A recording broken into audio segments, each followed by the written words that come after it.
Hello बंधुबान्धवসকল কি খবৰ আজি এটা নতুন ভিডিঅ'লৈ আকৌ পুনৰ আহিবলগীয়া হ'ল কাৰণ এইদিন আপোনালোকে গম পাইছে নিশ্চয় বহুত ব্যস্ততা হৈ আছে কাৰণ এইদিন মানে কি হ'ল আমি এখন মধ্যাকৰ্ষণ নামৰ নাটকত ভিডিঅ' এডিট কৰি আছিলোঁ আৰু সেইকাৰণে সময় পোৱা নাছিলোঁ আৰু আপোনালোকক জনাম বুলি ভাবিয়ে আছিলোঁ আৰু যেহেতু আজি আপোনালোকক মোৰ চেনেল আৰেনা আসামৰ যোগেদি জনাব বিচাৰিছোঁ কাৰণ অতি সোনকালে আপোনালোকৰ মাজলৈ এখন আহি আছে শ্বৰ্ট ফিল্মখনৰ নাম হৈছে মুগ্ধপিয়া।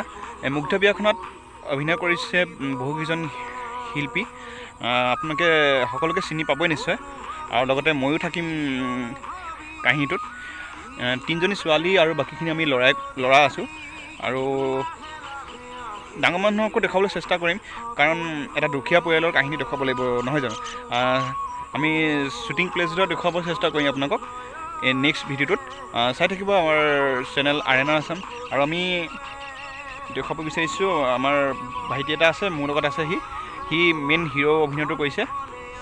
আমি তাৰপৰা জানি লওক কেতিয়া আমি ৰিলিজ কৰিম ছবিখন আৰু কি কয়নো সি শুনকচোন। নমস্কাৰ, মোৰ নাম শ্ৰীনিবি চক্ৰৱৰ্তী। মই আৰু আপোনালোকে ভাবিছে বিহু আহি আছে আৰু এই বিহুৰ পিছতে আপোনালোকে 20 এপ্ৰিল তাৰিখে চাব পাব আমাৰ মৰমৰ নাটকখনি মুগ্ধপিয়া, যোনখন এখনি শ্বৰ্ট ফিল্ম হয় আৰু 20 এপ্ৰিল তাৰিখে এই শ্বৰ্ট ফিল্মটো ৰিলিজ হ'ব। আপোনালোকে চাব লাগিব মুগ্ধপিয়া আৰু হয় মই মানে এই নাটকখনি মানে আচলতে নাটক কৈ আছে দেই বন্ধু বান্ধৱীসকল, নাটক নহয়, এখন শ্বৰ্ট ফিল্ম আপোনালোকৰ মাজলৈ আহি আছে আমাৰ মৰমৰ চেনেল আৰেনা আসামত।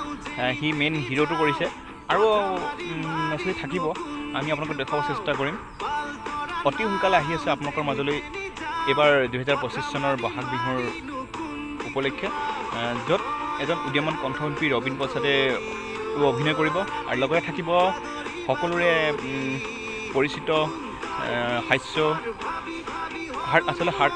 নহয় সাৰ্থক জুবিন গাৰ্গৰ মুগ্ধপিয়া নামৰ গীতটিৰ কভাৰ ছং কৰা হ'ব আমাৰ গীত মানে শ্বৰ্ট ফিল্মখনৰ হেৰিত মানে আৰম্ভণিকণত। সকলোকে জনাব বিচাৰিছোঁ আমাৰ চেনেল আৰেনা আসামৰ তৰফৰ পৰা, যিহেতু আমাৰ চেনেলত এনেধৰণৰ নতুন নতুন ভিডিঅ' পাই থাকিবৰ বাবে আপোনালোকে কাষত থকা ঘণ্টাটো বজাই দিব আৰু ছাবস্ক্ৰাইব কৰি দিব আৰু লগতে জনাব বিচাৰিছোঁ পৰৱৰ্তী ভিডিঅ'ত জনাম আপোনালোকক আমি ক'ত শ্বুটিং কৰিম, চাই থাকিব। আজিলৈ ইমানেই, বাই বাই।